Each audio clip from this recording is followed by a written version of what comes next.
Welcome to the Saturday Cadence podcast.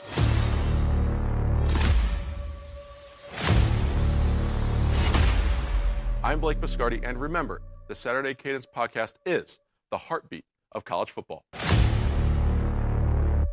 Well, I'm going to be a man of my word. I told you that if Memphis went into Doak Campbell and beat Florida State, that we would lead the show with it, and that's exactly what happened. So we will be talking to you about Florida State's collapse this season right atop the show tonight. My name is Blake Biscardi, and welcome into Saturday Cadence. It is great to be with you again. After a weekend we thought would be quiet for college football, but we told you last week, anytime the waters look calm in college football, that means the upset Sharks are circling, and that's exactly what we got on Saturday. So let's talk about this. Memphis goes into Doak Campbell in Tallahassee, 20-12, defeats Florida State, was in control the entire game. DJU, I said it, and so this is going to be me on record for the third time now saying I got this wrong.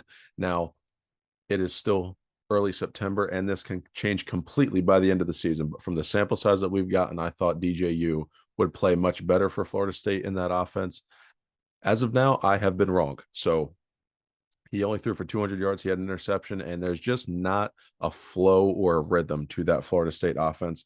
Not sure what the problem is, because there seems to be a disparity from, okay, we see this in practice. We're getting all this intel during fall camp.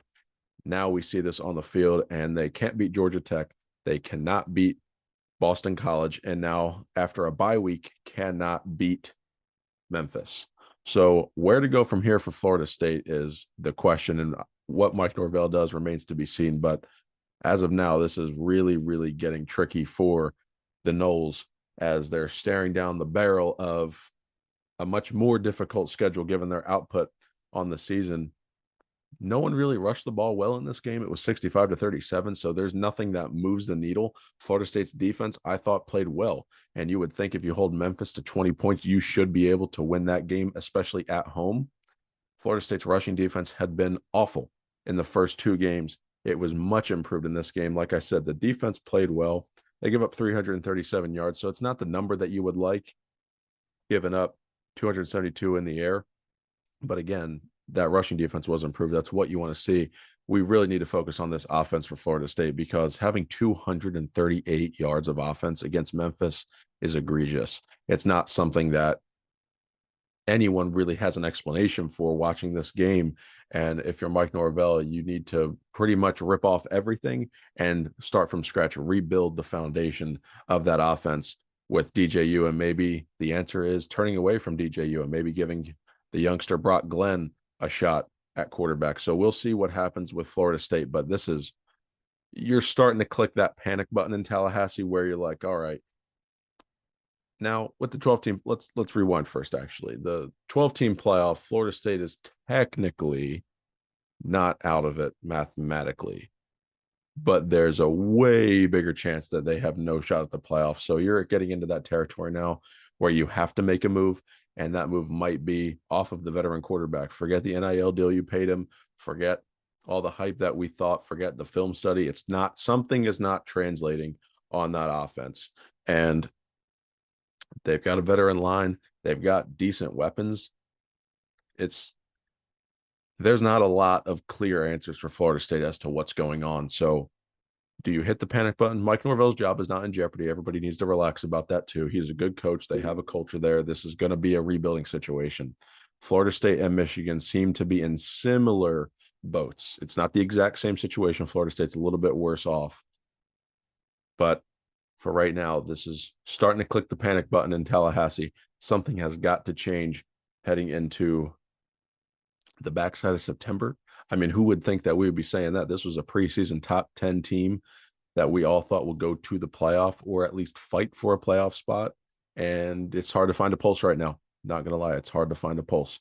But let's go elsewhere in the country. We're going to go to Kentucky. This game was taking place late Saturday night. It was a defensive slugfest. It was field goal, field goal, field goal, field goal, field goal, field goal, until Georgia decided to score a touchdown. And that was where the game shifted. Now, there was a pick six. Kentucky had that came off the board. Whether or not you agreed with that call remains to be seen. So you can let us know your thoughts on that. It was a ball where Carson Beck throws to the receiver to the outside. He makes a play on it as he's going to the ground. It looked like his hands were still underneath the ball, or maybe the ball was grazing the turf. It's open to interpretation. I'm not here to tell you one way or the other. And then it popped up into the air, and Kentucky's defensive back caught it and ran it into the end zone. But that, upon further review, was overturned, and Georgia retained possession. So Kentucky, that touchdown did not count. They gave a field goal in every quarter, but it was not enough to pull the upset of the number one team in the country. Well, the formerly number one team in the country. We'll get to that in a minute. But Kentucky, 2 tough losses in a row for this team. They had Georgia on the ropes all night long. Everything they did, they had them on the ropes. Now, they lost a really tough game last week to Kentucky, 31-6, and now followed up with a 13-12 heartbreaker at home to Kirby Smart and Georgia. Carson Beck was okay. Nothing jumped off the page there. Trevor Etienne was the workhorse in this game for Georgia, as you would expect. The offensive output just wasn't there. I think my biggest takeaway from this game was we know this national championship bubble is a 3-team race. It's going to be Texas, Georgia, Ohio State, whatever order you want to put them in right now. And when you see these teams, you look for ways that they can be beatable. What did Kentucky do that could make Georgia beatable? If you're Ohio State or Texas watching this game, if you're Alabama who host Georgia here in a couple of weeks, you're looking for ways. How do we beat this team? What are the things we can do to expose them? Where are their weaknesses? Kentucky kept Georgia in check on the outside all night. Carson Beck threw for only 160 yards. They ran for a 102. So again, the offense didn't do a lot there. So you see a defense like Texas, that defensive line is big, mean, and nasty. They're fast. So they're going to be able to match Georgia up front physically. And then on the backside, you have a pretty good matchup, I say. It's pretty even. These teams, Georgia, Texas, Ohio State, are pretty evenly matched across the board. Different strengths, different weaknesses. But the averages of these teams are pretty even. So I think we're in for a treat of a national championship race, even though we're here in early September. But Georgia did seem beatable in this game, and that's the takeaway. So is Alabama going to be good enough? Can Kalen DeBoer schematically outdo this Georgia defense in Tuscaloosa in just a couple of weeks to insert themselves into this national championship conversation? Because Alabama is certainly talented enough. They have the personnel, they have the good coaching staff. So Alabama sees blood in the water right now in September to potentially upset Georgia moving forward here in just a couple of weeks. So that game, we already knew it would be one of the games of the year, but now it's really adding to the intrigue now that Georgia was on the ropes to Kentucky on the road. Georgia, again, going on the road to Alabama. The game is in Tuscaloosa. So really looking forward to that matchup. We were going to have a slew of coverage for that one here in just a couple of weeks. So make sure you're staying tuned. I want to take this opportunity too to, if you already are not subscribed to our channel on YouTube, if you are not following us on social media, you can do all of that at Saturday Cadence, and then TikTok at Saturday Cadence Pod. So we would love to make sure you're checking us out there. Make sure you're following the show. Leave us a review. We would appreciate that. So we're going to continue to move around the country. One team I want to talk about that's not getting as much love in the preseason that they are now is Tennessee. I told you last week that Tennessee has been outstanding to start the year, but I'm not impressed with them for the reasons we were impressed with this team a couple of years ago in 2022, where it had the best offense in the country, suspect defense, but it wasn't going to be enough because who could really expose that offense for Tennessee? What was going to happen in 2022? It took Georgia to shut that offense down, and Tennessee's defense couldn't stop them. So now Tennessee has a balanced offense, running the ball and throwing the ball. But the real story is Tennessee's defense. They have been phenomenal to start the year. And now we're going to learn a lot more about Tennessee when they play in Norman on Saturday. So we're going to have plenty of coverage for that game. We're going to tell you all about it. We're going to break it down, pick the game, tell you our thoughts on the Thursday show. But for right now, let's just look at what happened to Kent State. You got a feel for Kent State here. Let's see what Kent State has done. They have lost now in a blowout to Pitt. St. Francis beats them. Tennessee hangs 71, and then next week they got to go to Happy Valley. So Kent State, I feel for you. But Tennessee, this offense put up 740 yards. This game was over immediately. It was 37-0 after the first quarter. I mean, when you're looking at this game, nothing. You learned nothing from this game except for Tennessee can score a lot of points. They are extremely balanced. They ran the ball for 456 yards. When has Tennessee ever, now again, sample size, let's put this in ratios here. When has Tennessee ever run the football more than they've thrown the football? Let's think about this recently. Tennessee's able to pound the football. That is going to be the difference for Tennessee contending for the SEC this year, is how they can run the football and the level of defense that they're able to play when they have to play teams like Oklahoma on Saturday, when they play Alabama at Neyland. That game, massive implications there for the SEC title race and the playoff. And then they have to go to Sanford Stadium to play Georgia. So you look at this, Tennessee, when they go into those games, they're going to need to run the football and they're going to need to play good defense. And Tennessee so far this year hasn't been able to do that. And I think this team is a real contender for the SEC, but more so the college football playoff. As I told you again, there's only 2 spots available in the SEC title game, and there are multiple spots available in the college football playoff. Only 4 auto bids, and then you've got those 7 other spots that Tennessee could grab. And I think Tennessee, as of right now, is going to be one of those teams that could make the playoff. Not a lot of other surprises elsewhere in the country. I mean, you look at LSU, South Carolina, that game was phenomenal too. I think South Carolina missed a field goal to the wide right and wide left to end that game in a heartbreaker at Williams-Brice Stadium. I thought Shane Beamer's squad came ready to play. That was a great back and forth matchup there. We saw a pretty even matchup. South Carolina got off to the faster start. LSU came back. That's a big win for the Tigers. And I think, too, looking at these SEC race and how it's starting to take form, this was one of those games where we were learning, okay, is LSU a team that could get into this SEC race? And this said, yes, they can grind out that game. So they stay in that hunt. Big game against Ole Miss coming up on October 12th. So LSU hanging around in this SEC race. They would need that upset over Ole Miss to really take that next step. But keep LSU on your radar. Able to come back from a deficit on the road and then close out the game was the biggest takeaway from this game for LSU. And I want to turn to the Big Ten because this is where things are going to be interesting. Michigan struggled with Arkansas State. And when you're looking at a team like Michigan, the expectations that came into the year, the talent that they lost, the coaching staff that they lost, it was always going to be tricky. And Davis Warren has been not good. It's not even a fact of, has he been a good quarterback? Has he just not been great? He has not been good.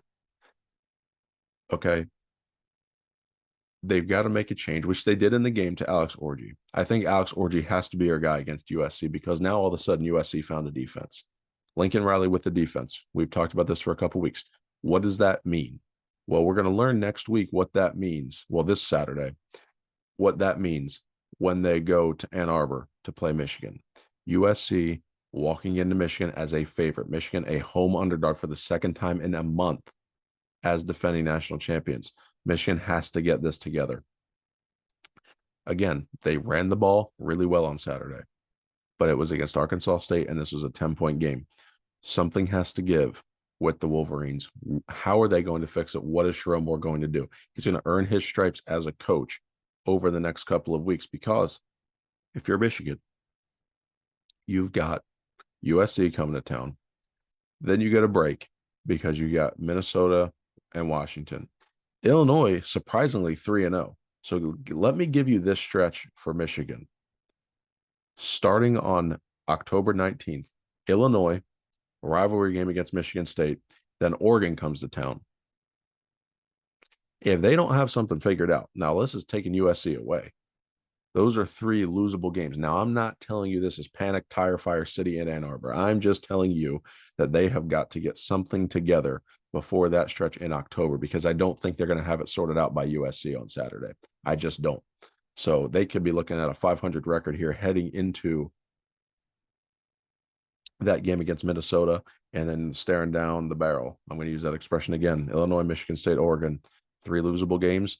and then they know they have the big one against Ohio State to end the season. So Michigan really is going to be on the ropes, I think, after this weekend against USC. Now, I think they could win the game. I see a path. I don't know how likely that path is. If, and again, this is that caveat, like I said from before, this is the caveat. USC's defense has to be, as we've watched so far this year, it has to be a real defense. It's not that facade of, oh, we stopped 2 teams, mid-level teams. No, they beat LSU. That's a real SEC team. That defense has to now translate to more than one big game. If it does, I think Michigan's going to be in trouble again at home. But again, like I said, with Tennessee, Oklahoma, on the Thursday show, we are going to have that full breakdown and pick for that game because there's much to discuss about USC and Michigan together as a part of the Big Ten race and also the National College Football Playoff race. So the next thing I want to do here is talk about the AP poll that just came out. I'll give you my top 10 here in the following segment, but the AP poll has been released and Texas is the new number 1, receiving 35 votes. I think that's right. I think Texas should be the number 1 team in the country, and I will match that in my poll. Texas has the road win against Michigan. They have looked unbeatable so far this season. Now Texas has holes, and Quinn Ewers did get hurt in the matchup. So Arch Manning comes in the game, and he was phenomenal. I think Texas is fine with Quinn Ewers or with Arch Manning with their schedule right now. I think once they get to Georgia, that's where it ramps up again. But Texas is going to be okay right now if they have to turn to Arch Manning for a couple of weeks. The defensive line is good. Quinn Ewers is phenomenal. Arch Manning is good enough. Steve Sarkisian's going to have a good game plan regardless. And then Isaiah Bond to the outside. Texas has players everywhere. They are building a team similar to Alabama. Now, I'm not equating the two. I'm saying Steve Sarkisian sat under Nick Saban, knows what it looks like, knows how it's supposed to look, and what you're supposed to do. He is copy and pasting that same thing with a Steve Sarkisian flair in Austin. And again, stop mishearing me. I'm not telling you Texas is going to become Alabama. I'm telling you, Steve Sarkisian knows what it looks like, and that's what he's brought to Austin. And you can see this. So when we ask these questions, is Texas back? Yeah, they're back. We can say it definitively. They are back. It's not a jinx. They are back and the number 1 team in the country. Georgia just falls a spot after that tough, grinded out win. You heard Kirby Smart say it's hard to play on the road in the SEC. It is, but how good is Kentucky? We'll see. They're number 2. Ohio State also receiving some first place votes. They will be at number 3. And then Alabama, Ole Miss hold at 4 and 5. Tennessee slides up a spot to 6. Missouri down 1 to 7. Miami up 2. They are now the 8th ranked team in the country and the one that you need to keep your eyes on with Cam Ward. I think that's a very dangerous football team. The offense is electric. Watch out for Miami. Right behind them, Oregon stays at 9 and Penn State falls 2 spots to 10 on the bye week. So that top 10, hard to argue with the top 10. I like that top 10. My only difference will be Missouri. And I want to just look down the poll for a second. A couple notable things. Nebraska, they are ranked again at 22. Illinois slides into the poll at 24. And then you see a team like Notre Dame, big loss to NIU, followed up with a great win over Purdue. They are sitting at 17, Michigan right behind at 18. Now that game against USC will be a top 20 matchup for the Trojans and the Wolverines. Really looking forward to breaking that one down. So that is the new top 10 from the AP poll. And then I'm going to give you my top 10. Again, I told you there's not much to disagree with that poll, so it's going to be very similar. My differences here are I have Ohio State at 2 instead of 3. So I'm going to go Texas, Ohio State, Georgia as my top 3. And then I like Ole Miss at 4, Alabama at 5. Miami sitting there at 6, Tennessee 7, Penn State 8, USC, and Oregon rounding out the poll at 9 and 10.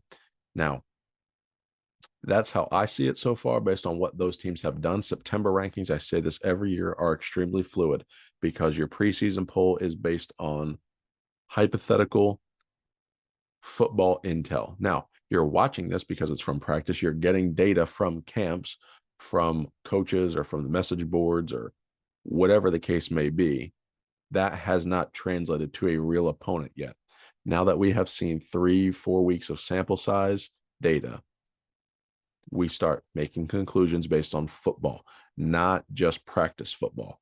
So very fluid polls in September as we get more of these big matchups like a USC Michigan, like a Tennessee Oklahoma, like a Georgia Alabama toward the end of September. We're really going to start to take shape.